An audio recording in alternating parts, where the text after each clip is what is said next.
Traffic ಕಳ್ಳತನವಾಗಿದೆ. ಬೆಂಗಳೂರನ್ನ ವ್ಯಂಗ್ಯ ಮಾಡಿದ್ರ ಖ್ಯಾತ ನಟ. At Bangalore, I am astonished. The traffic has been stolen. There is no traffic on the streets of Bangalore. आशीष विद्यार्थी व्यंग्य भरिता video full viral. आज मतलब हम लोग 25 मिनट में पहुंच गए हैं गांधी बाजार में. गांधीनगर से हम लोग एयरपोर्ट पहुंच गए. We woke up so early, हम लोगों का 1-1.5 घंटे का ट्रैफिक को कुछ नहीं मिला. ಸೋಮವಾರ ನೋಡಿ ಸರ್, ಅಸಲಿ ಬೆಂಗಳೂರು ದರ್ಶನವಾಗುತ್ತೆ. ಫ್ಲೈಓವರ್ ಅಂಡರ್ ಪಾಸು ಮೆಟ್ರೋ ಸತತ ಕಾಮಗಾರಿ ಸ್ವಚ್ಛ ಭಾರತ ಆದ್ರೆ ಮನುಷ್ಯ ಮಾತ್ರ ಅಪ್ಪೆ ಬಾರಿ ನೆನ್ನೆ ಬಿಕಾರಿ ಇವತ್ತು ಸಾವುಕಾರ. ಟ್ರಾಫಿಕ್ ಅಂದ್ರೆ ಸಾಕು, ಎಲ್ಲರ ತಲೆಗೂ ಬರೋ ಒಂದೇ ಒಂದು ಹೆಸರು, ಅದು ಬೆಂಗಳೂರು. ಪದೇ ಪದೇ ಬೆಂಗಳೂರು ಟ್ರಾಫಿಕ್ ವಿಚಾರದಲ್ಲಿ ಚರ್ಚೆ ಆಗ್ತಾನೆ ಇರುತ್ತೆ. ಕೆಲವರು ಈ ಬಗ್ಗೆ ಆಕ್ರೋಶ ವ್ಯಕ್ತಪಡಿಸಿರುವುದು ಇದೆ. ಆದ್ರೆ ಕಳೆದೊಂದು ವಾರದಿಂದ ಬೆಂಗಳೂರು ಖಾಲಿ ಆಗಿದೆ. ರಸ್ತೆಗಳಲ್ಲಿ ಟ್ರಾಫಿಕ್ ಕಮ್ಮಿ ಆಗಿತ್ತು. ಉದ್ಯೋಗ ಸೇರಿದಂತೆ ನಾನಾ ಕಾರಣಕ್ಕಾಗಿ ಬೆಂಗಳೂರಿಗೆ ಬಂದು ಸೇರಿರುವವರು ಹಬ್ಬ ಆಚರಿಸುವುದಕ್ಕೆ ತಮ್ಮ ಹುಟ್ಟೂರಿಗೆ ತೆರಳಿದ್ರು. ಹಾಗಾಗಿ ಟ್ರಾಫಿಕ್ ಗಣನೀಯವಾಗಿ ತಗ್ಗಿತ್ತು. ಇನ್ನು ದೀಪಾವಳಿ ರಜೆಯ ಹಿನ್ನೆಲೆಯಲ್ಲಿ ಜನ ನಗರವನ್ನ ಬಿಟ್ಟು ಹೋಗಿದ್ರು. ಹಾಗಾಗಿ ನಂತರ ಪ್ರಶಾಂತವಾಗಿತ್ತು. ಪ್ರತಿದಿನ ನಗರ ಹೀಗೆ ಇದ್ರೆ ಎಷ್ಟು ಚೆನ್ನಾಗಿರುತ್ತೆ ಅಂತ ಕೆಲವರು ಹೇಳುತ್ತಿದ್ದಾರೆ. ಕೋವಿಡ್ ಹಾವಳಿ ಸಮಯದಲ್ಲಿ ಹೀಗೆ ಬೆಂಗಳೂರು ಖಾಲಿಯಾಗಿ ಇದ್ದಿದ್ದು ಕಂಡು ಬಂದಿತ್ತು. ಆ ಬಳಿಕ ಇದೇ ಮೊದಲ ಬಾರಿಗೆ ಹೀಗೆ ಕಂಡಿದೆ. ಕಳೆದ ವೀಕೆಂಡ್ ಸೇರಿದಂತೆ ಸೋಮವಾರ, ಮಂಗಳವಾರ ಹಾಗೂ ಬುಧವಾರ ಬೆಳಕಿನ ಹಬ್ಬ ಇತ್ತು. ಕೆಲವರು 2 ದಿನ ರಜೆ ಹಾಕೊಂಡು ಹೆಚ್ಚು ಕಮ್ಮಿ 7-8 ದಿನ ಹುಟ್ಟೂರಿಗೆ ತೆರಳಿದ್ದಾರೆ. ಹಾಗಾಗಿ ಹೀಗೆ ನಗರ ಖಾಲಿ ಎನ್ನುವಂತಾಗಿದೆ.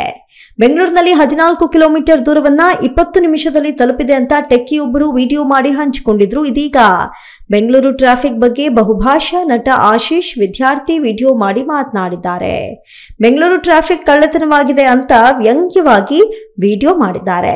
ಸದಾ ಇದೇ ರೀತಿ ಇದ್ರೆ ಎಷ್ಟು ಚೆನ್ನಾಗಿರುತ್ತೆ ಅಂತ ಹೇಳಿದ್ದಾರೆ. ಅವರ ವಿಡಿಯೋಗೆ ತರಹೇವಾರಿ ಕಾಮೆಂಟ್ಸ್ಗಳು ಹರಿದು ಬಂದಿದೆ.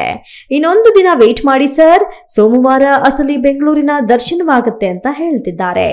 ಸ್ಟ್ಯಾಂಡ್ ಅಪ್ ಕಾಮಿಡಿಯನ್ ಆಗಿರುವಂತಹ ಆಶೀಶ್ ವಿದ್ಯಾರ್ಥಿ ವ್ಯಂಗ್ಯ ಭರಿತವಾದಂತಹ ವಿಡಿಯೋ ಮಾಡಿದ್ದಾರೆ.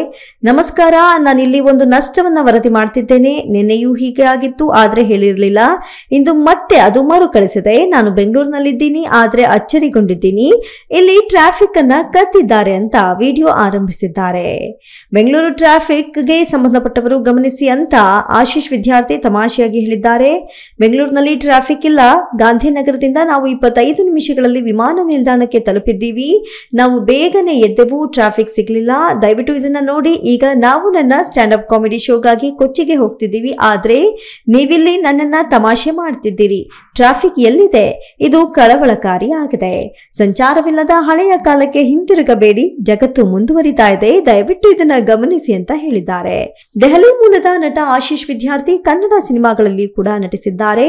ಆರಂಭದಲ್ಲಿ ಹಿಂದಿ ಸಿನಿಮಾಗಳಲ್ಲಿ ನಟಿಸ್ತಾ ಇದ್ದ ಅವರು ಬಳಿಕ ದಕ್ಷಿಣದ ಸಿನಿಮಾಗಳಲ್ಲಿ ಪೋಷಕ ಪಾತ್ರಗಳಲ್ಲಿ ನಟಿಸೋದಕ್ಕೆ ಆರಂಭಿಸಿದ್ರು.